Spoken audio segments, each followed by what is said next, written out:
भगवान की जय। श्री रामचंद्र भगवान, श्री हनुमान जी महाराज की जय। भागवत भगवान, श्री सुखदेव जी महाराज की जय। ओम नमः पार्वती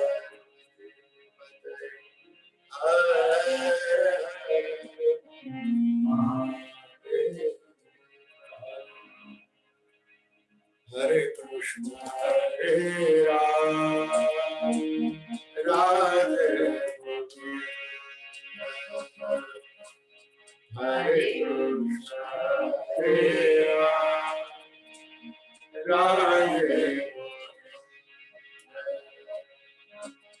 हरे कृष्ण हरे राम राधे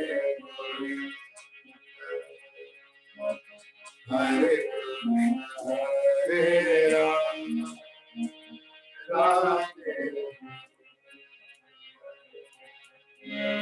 हरे कृष्ण हरे राम राधे गोविंद हरे कृष्ण हरे राम राधे गोविंद हरे कृष्ण हरे राम राधे गोविंद हरे कृष्ण हरे राम राधे गोविंद हरे कृष्ण हरे राम राधे गोविंद हरे कृष्ण राधे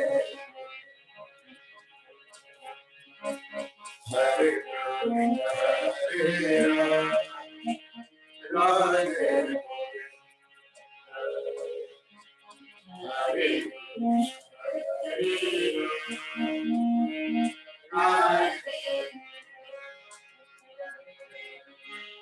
हरे कृष्ण हरे राम राधे गोविंद हरे कृष्ण हरे राम राधे गोविंद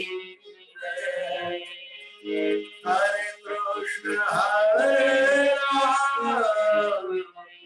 राधे गोविंद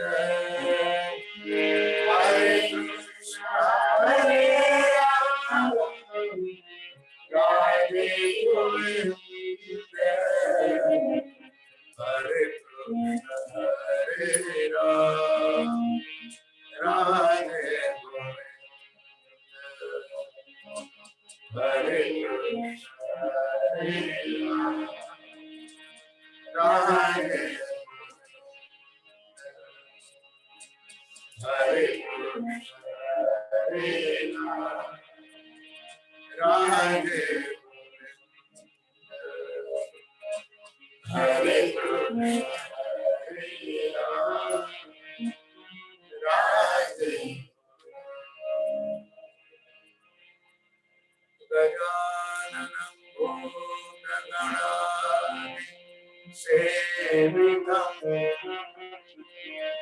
कपित्थजम्बो फलचारुभक्षणम् उमासुतं शोकविनाशकारिणं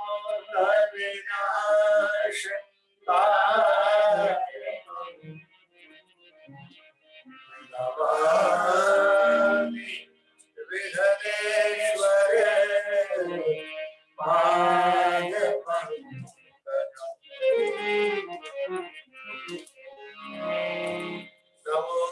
नमोस्मरन्ताय सहस्रमूर्तये सहस्रपादा शिशिरोरुमावे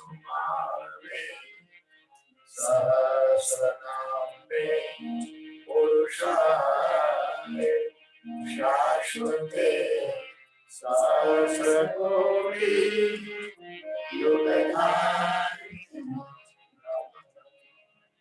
गुरुर्ब्रह्मा गुरुर्विष्णु गुरुर्देवो महेश्वरः गुरुः साक्षात् परं ब्रह्म तस्मै श्री गुरवे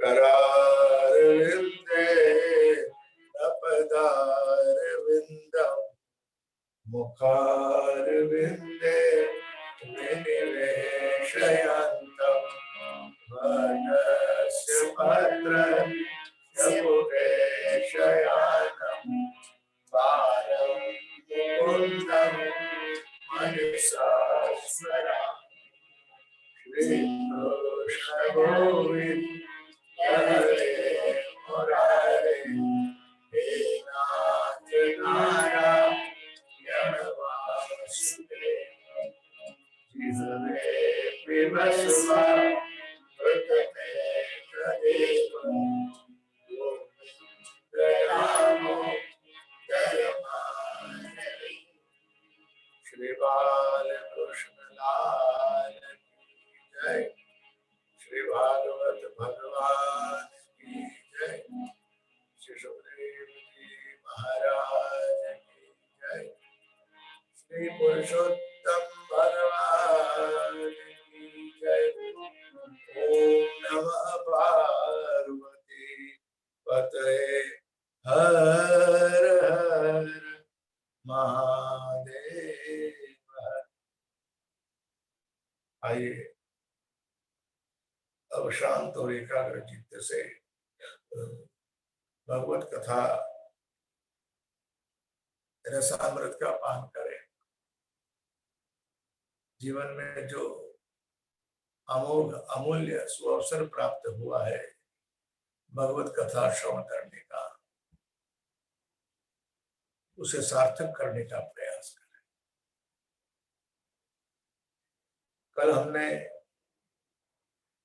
अधिक मास में लिए हुए नियमों का त्याग कैसे किया जाता है उसकी कथा सुनी।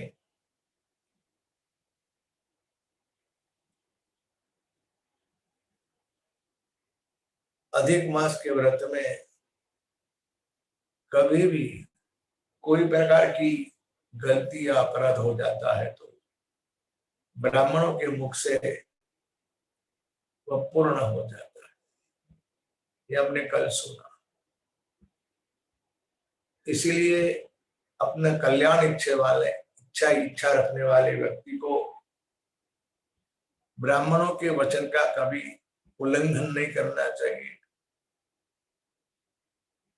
क्योंकि उत्तम रहस्य जो शास्त्र में कहा गया है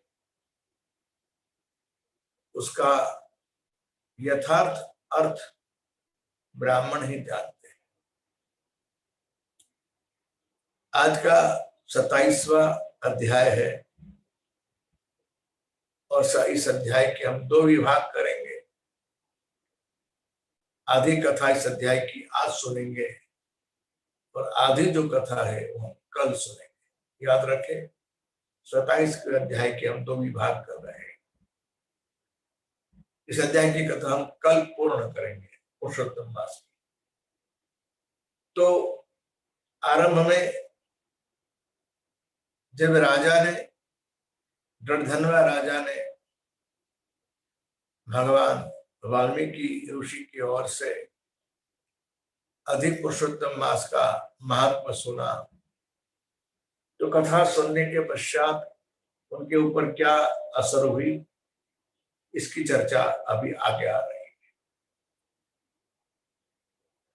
नैमिषारण्य में भगवान शुद्ध पुराणे जी शौनक और ऋषियों से कथा सुना कह रहे हैं।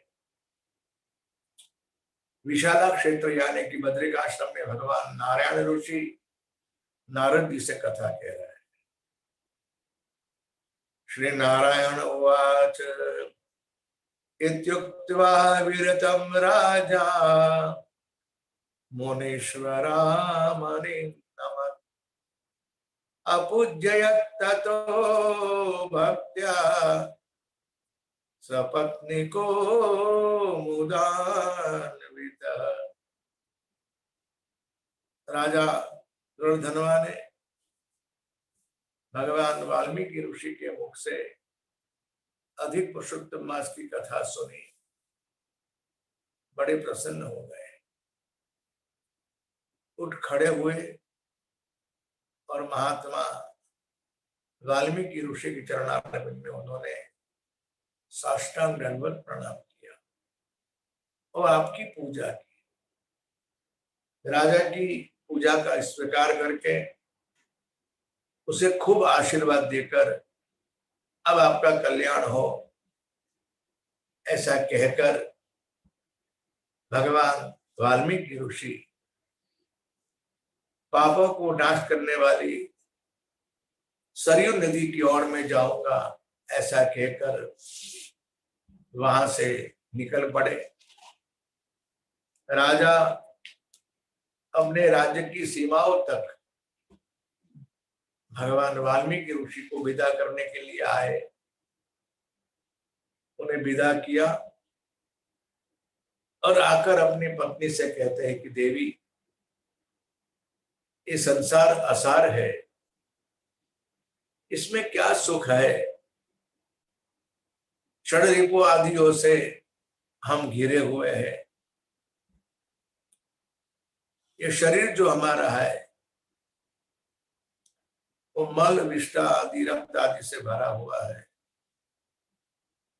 ये शरीर भी नाशवंत है, इसलिए मैं इस शरीर के माध्यम से भगवान का भजन करके मोक्ष पद की प्राप्ति की इच्छा करता हूं। इसीलिए मैं सब कुछ छोड़कर वन में जाकर भगवान का भजन करने की इच्छा रखता हूं। अपने पति के मुख से ये बात सुनकर उनकी धर्मपत्नी गुणसुंदरी कहती है कि स्वामी, यदि आप यहां से जाएंगे तो मैं घर में रहकर क्या करूं,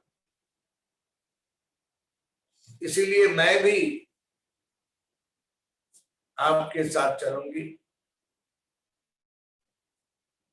क्यों कि पत्नी के लिए पति ही सर्वस्व होते हैं।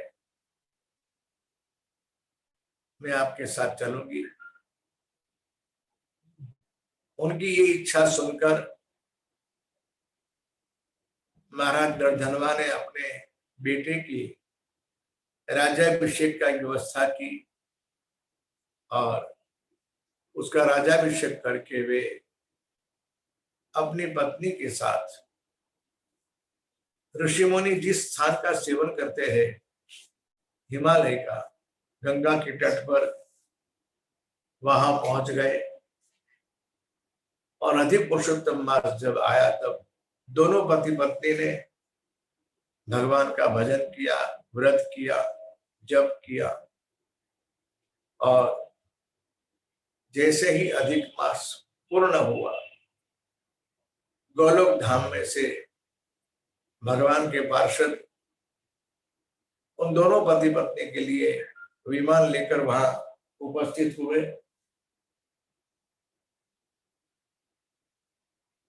और उन्हें आदर पूर्वक विमान में बैठने के लिए उन्होंने प्रार्थना की।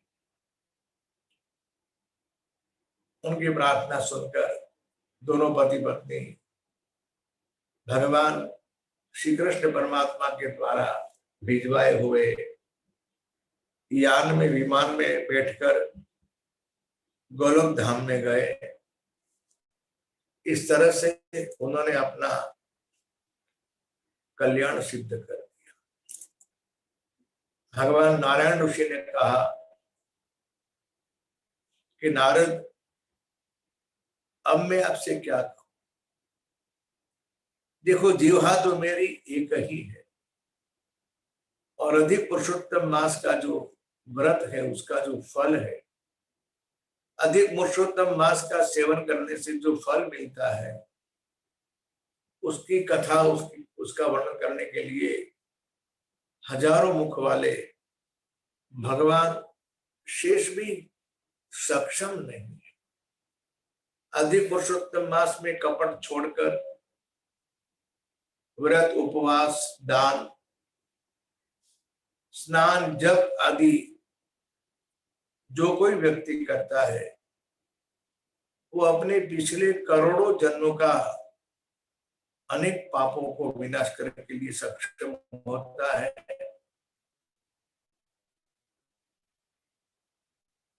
नारद, और तो मैं क्या कहूं, अधिक पुरुषोत्तम मास में आखिरी 3 दिन एक बंदर ने अधिक पुरुषोत्तम मास में स्नान किया था मात्र, और उपवास किया। उसके पिछले जन्म के पाप जलकर नष्ट हुए। मैं मनुष्य की बात नहीं कर रहा हूं नारद, मैं बंदर की बात कर रहा हूं, वानर की बात कर रहा हूं। और भगवान नारायण ऋषि ने, वह बंदर कौन था,